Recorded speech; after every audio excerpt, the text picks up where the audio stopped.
For as long as anybody can remember, California has ranked among the most desirable places to live on Earth.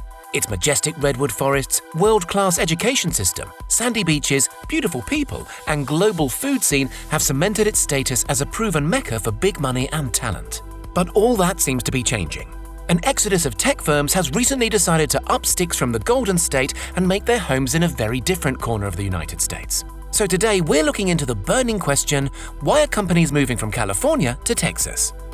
Last year, according to data from the US Census Bureau, 653,000 people decided they'd had enough of California's glossy charms and opted to set up home elsewhere.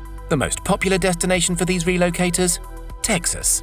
Internal migration trends like these are always complicated, but it's worth noting that this Texan exodus has really picked up pace this year, with some very high-profile people and companies making their way out to the Lone Star State. Let's look at a few. In July, Elon Musk announced that the biggest US Tesla car plant to date would be built on the outskirts of Austin, Texas. And that's no small thing, representing a $1.1 billion investment in the region, not to mention the creation of around 5,000 high-skilled jobs.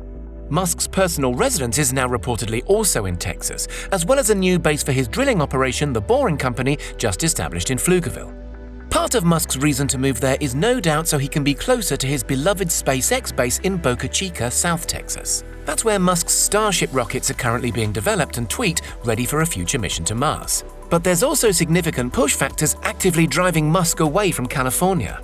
Back in May, Musk had a very public bust-up with Californian official Lorena S. Gonzalez after his Fremont, California Tesla factory was forced to close as part of the state's efforts to tackle the spread of coronavirus. Musk was furious at the order to close and issued a tweet saying his company would be filing a lawsuit against Alameda County immediately. The unelected and ignorant interim health officer of Alameda is acting contrary to the governor, the president, our constitutional freedoms, and just plain common sense. Frankly, this is the final straw.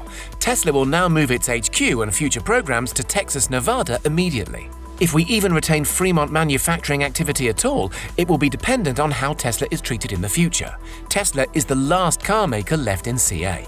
Lorena Gonzalez stated her position succinctly. Elon Musk, to which Musk coolly replied, "Message received." But it isn't just hot-headed upstarts rage-quitting California lately. Hewlett-Packard Enterprise, the 21st century iteration of the firm founded in a Palo Alto garage by Bill Hewlett and David Packard in 1939, is also making tracks toward Texas. The firm, considered by many as the great granddaddy of Silicon Valley tech giants, is building a state-of-the-art campus on the outskirts of Houston. A statement by Hewlett-Packard Enterprise hinted at the reasoning for the move, saying Houston is an attractive market to recruit and retain future diverse talent. Similarly, database software giant Oracle just announced it was moving its headquarters to Austin because, as a spokesperson put it, "We believe these moves best position Oracle for growth and provide our personnel with more flexibility about where and how they work." So what makes Texas more attractive from a staffing point of view? If you're currently yelling taxes at your screen, well, you're halfway right. The corporate tax situation actually isn't so different between the two states, although President Donald Trump's controversial slashing of the federal corporate tax rate from 35% to 21% in 2017 definitely made state taxes more of a priority for company bean counters seeking to cut costs. Experts believe that's not enough in itself to encourage a wholesale move. However, the tax situation for individual workers is very different indeed. Californian income taxes for high earners work out at 13.3%. Texan income rates are rather more, let's say, competitive at 0%. That means an executive moving from California to Texas will enjoy a substantial instant pay rise. And they can do a lot more with that money.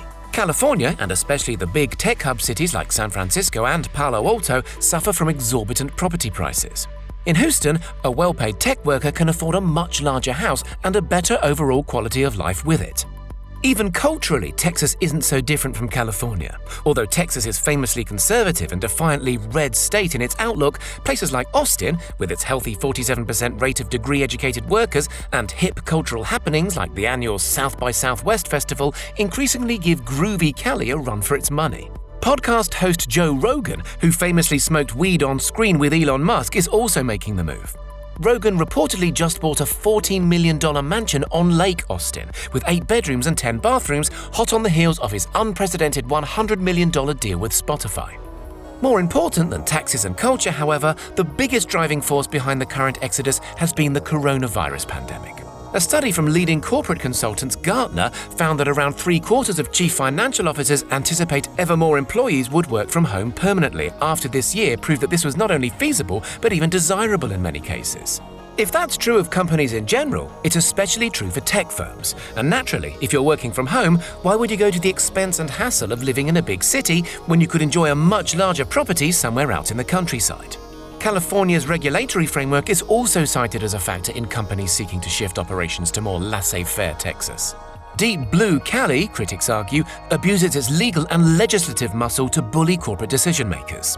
Whether or not you think Elon Musk was right to keep his factory open during a pandemic, it's easy to see why corporate bosses look at plans to, for instance, cap executive pay relative to frontline workers with a fair dollop of skepticism.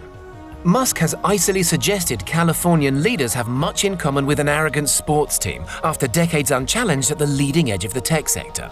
If a team has been winning for too long, they do tend to get a little complacent, said Musk. They're a little entitled, and then they don't win the championship anymore. Musk also spoke scathingly of California's oppressive regulatory regime, in language designed to cut to the very heart of what makes the state so special. You have a forest of redwoods, and the little trees can't grow. However, it's plain to see that the big, well-established California stalwarts like Google, Facebook, and Apple, with its shiny new $4 billion headquarters, aren't going anywhere for now. And so, however many fresh-faced upstarts like vape manufacturer Juul drag their operations out to Texas, it seems the Cali tech dream won't be going up in smoke anytime soon.